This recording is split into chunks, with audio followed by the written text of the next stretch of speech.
Donald Trump, que anunciou que vai aplicar uma tarifa adicional de 10% para países que, segundo ele, se alinharem às políticas anti-americanas do BRICS.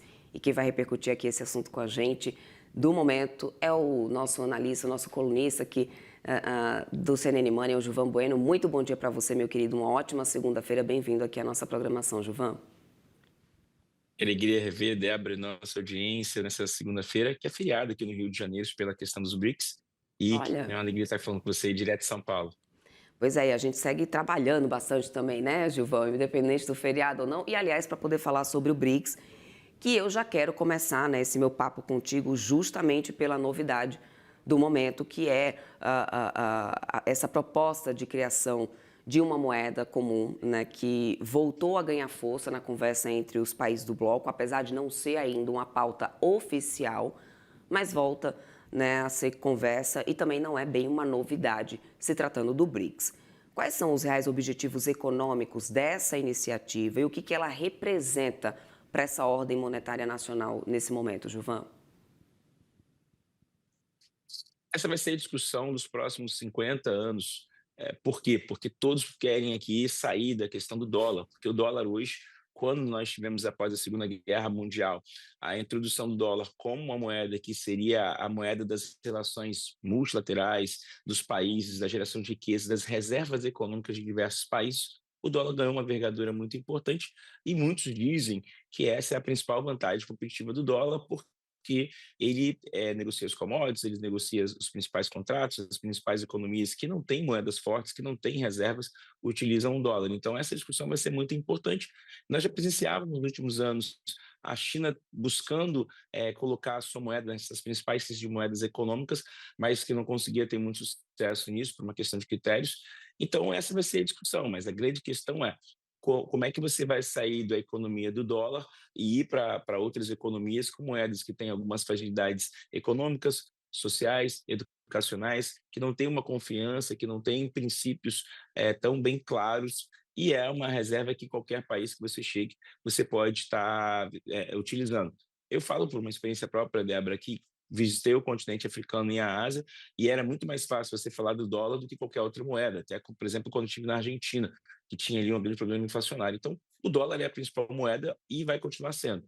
Isso acaba ganhando aqui, Débora, as interpretações dos criptoativos, dos stablecoins, que podem ser, na visão de alguns especialistas, a moeda que venha de uma outra forma e tirando esse peso das transações com o dólar. E, Gilvan, esse anúncio de Donald Trump, né, dessa tarifa contra países que apoiarem essas ideias anti-americanas, sem dar muito detalhes do que ele considera como ideia anti-americana, né?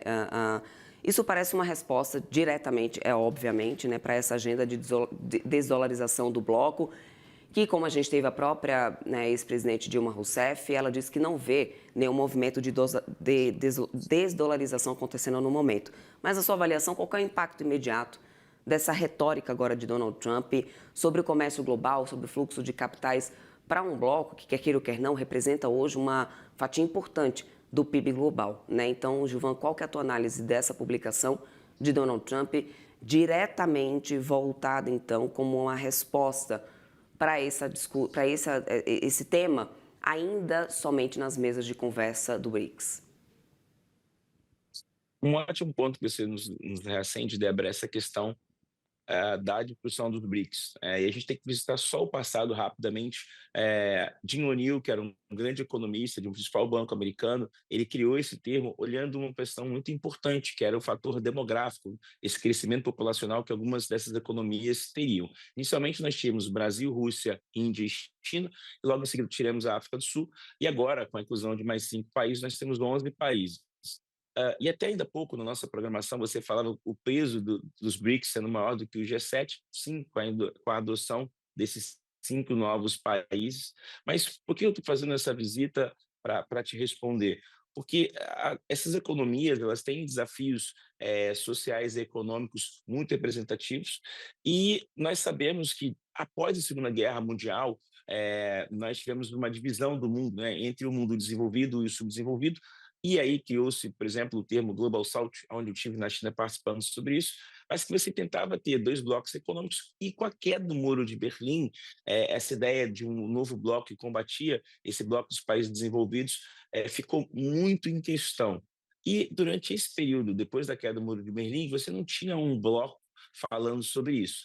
Até o governo Donald Trump, você tinha muito soft power dos Estados Unidos, dele fazendo essa construção, fazendo essa liderança mundial, principalmente com esses órgãos como o ONU e Banco Mundial, mas com a chegada de um hard power do Donald Trump, aonde ele está buscando negociar individualmente com cada país, fica, de certa forma, compreensível que, Débora, que ele busca ter as conversas individuais com os países, que foi o dia da libertação que ele fez em abril, onde ele fez uma lista de vários países. Então, se ele fez um dia da libertação criando tarifas individuais para alguns países, ele totalmente contra organizações multilaterais que podem criar melhores arranjos econômicos. Então, a discussão, Débora, no final do dia é o seguinte: eu não posso criar um raciocínio parecido de multilateralismo, por quê? Porque eu negocio individualmente.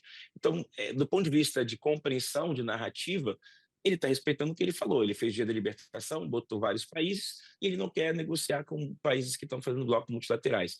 Então, aqui é mais uma congruência. Seria muito incongruente, Débora, se ele falasse o seguinte: olha, eu quero. A gente vai tentar reconectar aqui com o Gilvan Bueno para ele concluir aqui o raciocínio sobre essa questão dos impactos, né, nesse momento, dessa leitura de Donald Trump, dessa resposta de Donald Trump às discussões do BRICS, né, Gilvan? Então, portanto, você nos contava aqui que isso sinaliza muito mais essa linha já de Donald Trump de negociar país a país e não apenas somente com blocos, evidentemente, como a gente vem acompanhando, né? Débora, é isso, assim, respeitando o que ele vinha fazendo até aqui, ele quer negociar individualmente e não com blocos.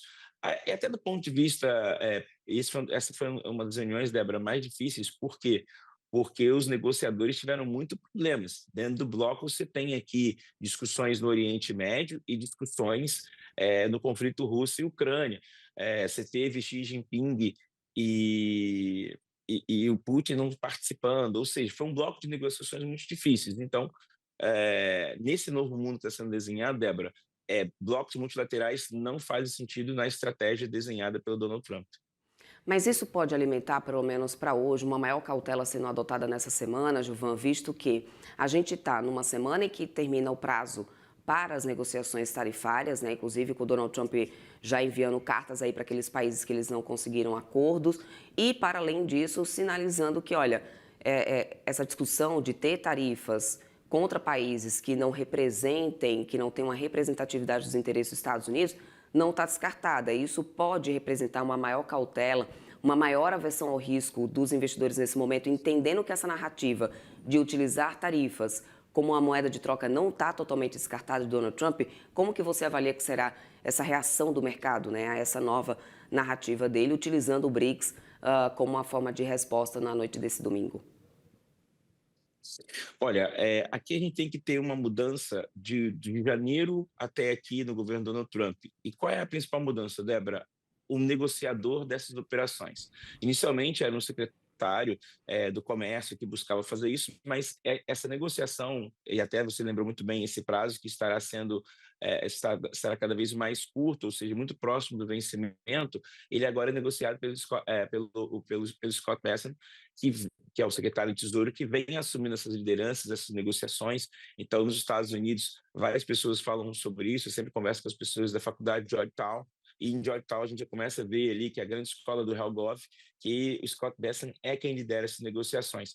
Então, com a chegada do Scott Bessent, a gente pode ter uma mudança muito estrutural das primeiras comunicações, onde nós tínhamos ali um secretário do comércio falando sobre isso. E agora não, é o Scott Bessent, que é um grande executivo de mercado financeiro americano, que tem uma outra conduta, que é um articulador um pouco menos intenso, mais moderado, e que é muito hábil nessas negociações. Então, a gente tem uma mudança muito estrutural para a gente entender o que vai acontecer. Então, essa semana vai ter muita volatilidade sobre isso, mas a principal diferença é que a gente tem o Scott Bessent liderando essas negociações e a gente não pode ter aqui, nós não podemos descartar aqui, Débora, por exemplo, uma